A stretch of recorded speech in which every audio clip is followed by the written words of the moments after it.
Got me a big cowboy, buckle in the boot, and bam, that's what they hear next. K-Top's in the house, K-Top's in the house. Cut that motherfucking diesel pumping, cancer causing, midget killing. Good God almighty, look at that midget. This dude, he's really buff, but he's 3 feet tall, and he's got the 2 arm things. No, he is buff though. I mean, he looks like Arnold Schwarzenegger if you removed all of his legs below the thighs. Yeah, he's kicking it. He's kicking it live. Neil McCoy? Wait a minute, am I looking at a famous guitarist here? Do y'all know Neil McCoy? I think I'm looking at a famous guitarist here. And his band.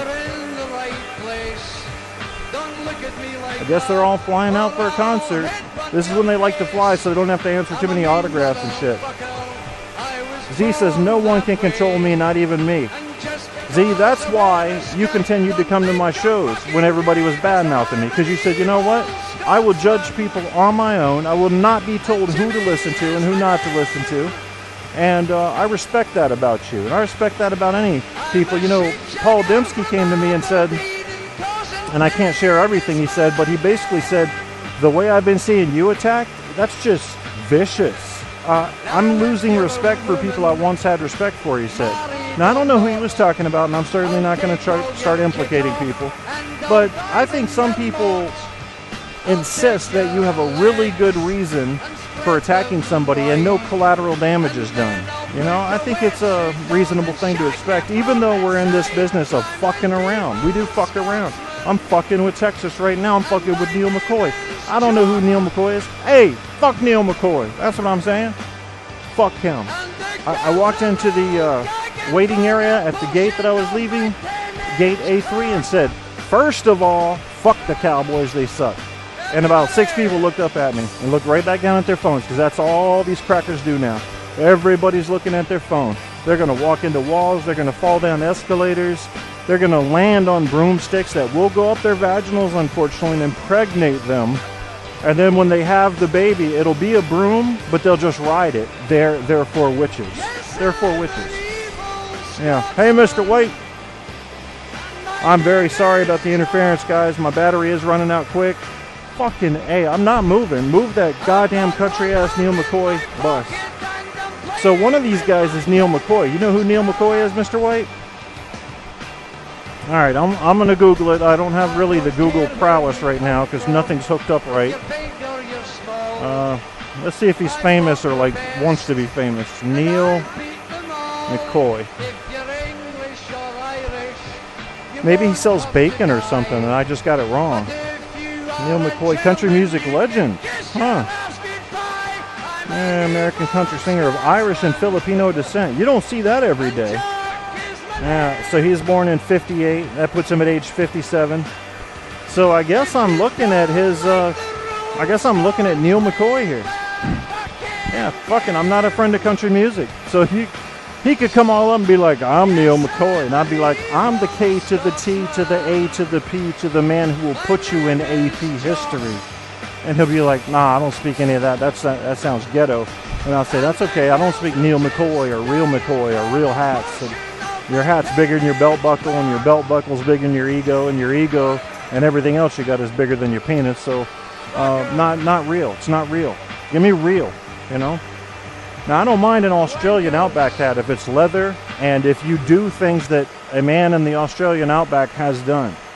But you can't come up in the goddamn cowboy hat and the big-ass buckle and the pointy-ass fairy toe shoes and have never set foot in a cow patty or even on a farm. No, that's not real. You're taking credit for what real cowboys have done. I've done the real cowboy thing, not on a daily basis, but I had a horse, we had chickens, rabbits, a pet goose. I've stepped in the motherfucking cow patties. I've ridden an unbroken horse. She flung my ass so far, it would be like if I had to kick Rick. That's how far I flew.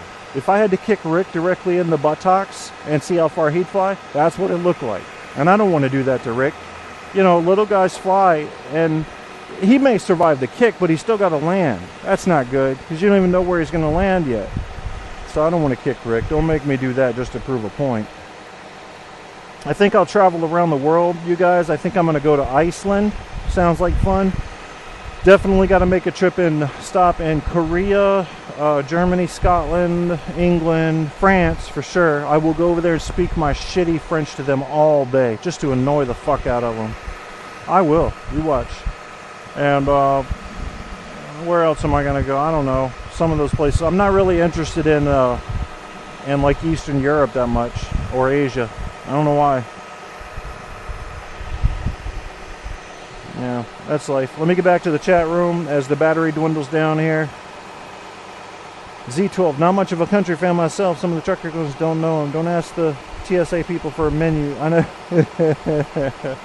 Ask him if sex with a tranny is gay, if you don't enjoy it. I'm still looking to make sure I can see him. I expect he'll be the one in a cowboy hat, but all I see is this whole crew getting off the bus right now.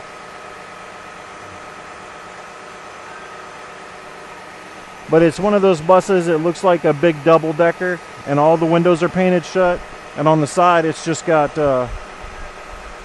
it says Neil McCoy on the back, and it's got the state of Texas painted. And then on the right-hand side of the bus, it's just got this giant guitar. That's all it is, a giant guitar, and it says, I can't fucking read it, innovative something. But you can tell it's a plush bus just by looking at the outside. Super tall. This thing's about, let's see, if I'm 6'5", this thing's got about 15 feet from bottom to top. So he's got a house on wheels there. See, I wouldn't even walk up and ask for an autograph. Because what would I say? Hi, you're Neil McCoy? Yeah, never fucking heard of you. You're a legend, but I never heard of you. Is that wrong? Maybe my sister will want an autograph. Here, sign this. Sign my dick. You've seen, all you guys have seen Goon by now. If you haven't, you have missed one of the greatest modern day hockey movies ever made. You don't have to like hockey. It isn't about hockey. Not a lot of hockey going on. It's about fighting, and it's about any team sport where you sacrifice for your team. There's a pretty big moral push for that message in there. And it's about a kid that really didn't have any guidance in life finding something to commit to. So it's got some nice stuff. And the comedy was superb. Well, these two fucking Russian brothers come in, and they want to get Doug Glatt. They want to get him into the group. So they say, how about do we sign your dick? Everyone sign your dick. We sign your dick. Let's see what you got going over there. And Doug goes, what's happening here? And the goalie goes, look, this sounds fucking gay. And he goes, it's not gay. This is not gay as long as you are brothers. And he said, if it's brothers, it's gay with a touch of something else. And Doug's like, my brother's gay, and he doesn't even ask to sign dicks. Nobody signs dicks. I've never had my dick signed. And then the goalie says, in 25 years of playing hockey, I've never signed anybody's dick. And then the Russian guys are like, what? You got a little pudding pot pie there? You got a mama put a little pud there? And you know. Enough dare. If it had been Marty McFly, everybody would have been signing his cock. But I don't think Doug bit on the chicken bit. No pun intended. I think he was the old dude on Star Trek. Some of Willie Nelson's stuff is good too. Rick in the Wizard of Oz? Where was he in the Wizard of Oz? I always have a hard time spotting it. Was he the lion that lacked courage, or the little guy operating? I don't know. They're all old now or dead. Yeah, Mr. White, I know you're a huge fan of music, and you're good at music as well, but you're going to have to find some people that are alive to get behind and push, man, because if you notice, just about everybody that's still alive, from Alice Cooper right on up to the fucking never-dying Aerosmith, they're on tour. They're making their money. And it's just hard to support the dead artists, you know. They have a special place in history, but you can't like go get the t-shirt and say, yeah, because everybody's going to be like, oh yeah, he was good, but he dead. He gone. I don't know, maybe I'm wrong about that, but I think you got to support live artists if you're going to have like a hero. Thank God. Get that fucking country bus out of here, Neil McCoy. Go sing that shit somewhere else. I don't care if this is Texas. I don't want to hear it. I was born in Indiana, raised in Virginia, and fuck your country music. Now, I'm not saying it all sucks, but fuck you, Neil McCoy. Yeah, I said that. I'm feeling a little frisky, man. American Airlines fucked with me. The goddamn gate attendants fucked with me. The TSA triple fucked with me. Fuck the TSA. I was swapping stuff on them. Y'all ever seen that game where you got like a nut under the coconut? I was like, oh, did you look at that already? Nope, because the shoes. You already looked at the shoes. I moved them. Oh, come here, Mr. Kierstead. Okay, what'd I do? You were told to take the laptop out of your bag. I said, okay. So I ripped the fucking laptop out of the bag. I said, there you go. I want you to burn 12 calories there doing something. Fucking assholes. But they let me go. If you piss them off, they put you, they did the x-ray so they could see my cock and everything. And they do this dumb thing where you have to stand up and put your arms over your head. How many of you guys have flown recently? They make you, it's almost a jumping jack position, but the arms over the head is a distraction. Just to make you think you're doing something important up top. They're looking at your crotch. They're getting a little bit of cock in there. If it's Barco, he's looking at the cock. If it's me, if I'm working there, I cannot ignore the vaginal outline. That's exciting. That's exciting to a man. Especially if it's a hot chick.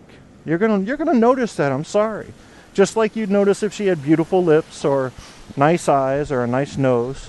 You're gonna notice that plump vaginal outline. Not to mention, guys, remember, we are animals. God, that's something I wanted to talk about tonight.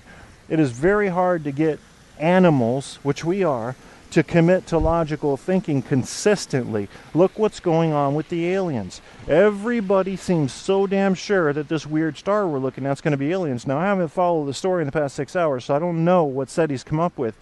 But everybody's jumping on board. Not everybody, but a lot of people are saying it's got to be alien life just because the traditional scientific explanations have been moved out. Not the case, folks.